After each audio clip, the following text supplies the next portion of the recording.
Hello, in this tutorial we will learn about function number 1, which allows us to set multiple selection criteria to extract data from any listing. The new listing will have the same column structure as the original and will be created into a new worksheet or workbook. The first parameter admits up to 5 texts or values, separated by semicolons. All the rows matching them will be included in the new listing. For example, let's extract all the rows from the vendor N. Here we go. Ups. Some rows do not pertain to this vendor. The reason is simple. Other columns in the original listing include the same string, so they were aggregated. To solve this, we must restrict the search or selection area. Let's go back to the original listing and select the vendors column. OK. When we repeat the same command, we get the right results. Perfect. We could reduce the extraction range by pre-selecting 20 or more cells in the listing before attempting the search. In other words, the search will be limited to this area. Notice that the extraction area is tinted in green color, while the search area is still in blue. If we execute the command, the new listing will include only the rows matching the search criteria. Let's make a combined search. For example, all the invoices from the customer Alex, the vendor Nick during October, and with amounts between 100 and 200. Our instructions are interpreted by QuickRows while we type them, so we can be sure that they are understood and will perform the desired task. Let's see the result. It is easy to verify that the new listing contains only invoices from the customer Alex, the vendor Nick, the month of October, and the amounts oscillate between 100 to 200. We can also select a subset of the columns to be extracted. We will repeat the example, but this time we will extract only the columns with the date, the description, the amount, the city, and the invoice number, in that precise order. Date selection is always set using a dash, and with the format year, month, day. If we wish to select a whole month, we use the M letter. For example, to get all the invoices from April. Perfect. If we want any particular date, we just add the day. The letter M won't be necessary in this case. OK. Finally, if we wish to extract all the invoices from any quarter, we use the letter Q. Like this, for the third quarter.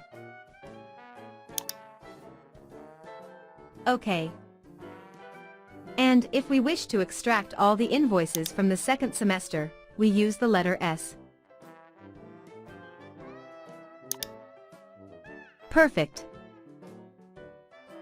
We can set also numeric comparison parameters, in this case for the amount column. Let's select all the invoices above 275. Perfect. Let's return to the original listing and select the invoices in the range 10 to 20.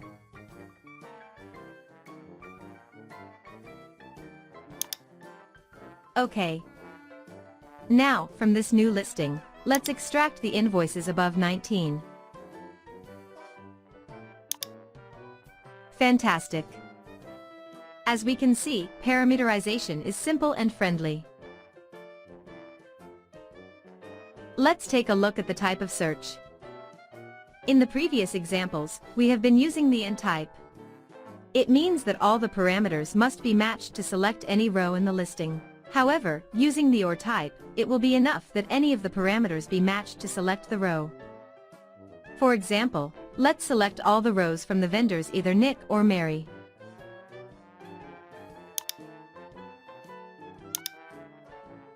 Perfect.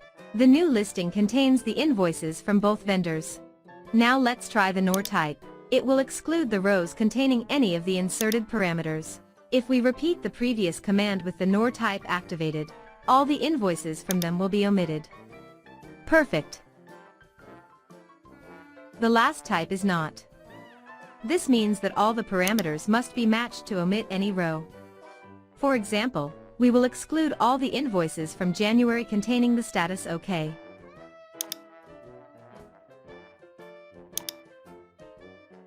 As we can see, the very first invoice containing the OK status pertains to February. All the previous invoices with the OK status were ignored.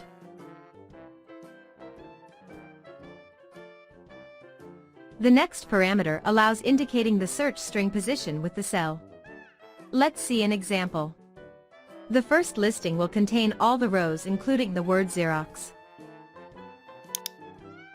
Very good. From this listing, let's select only those beginning with such a word. Perfect. And finally, let's return to the previous listing and select those ending with the same word.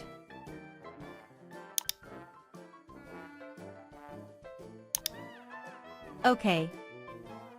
The identical content criteria would be great to exclude, in our first example, the rows containing the text and embedded in the cells of other columns.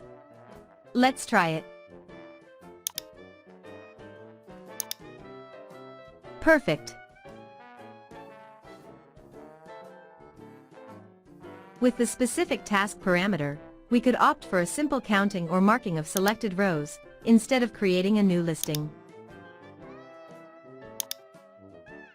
Like this.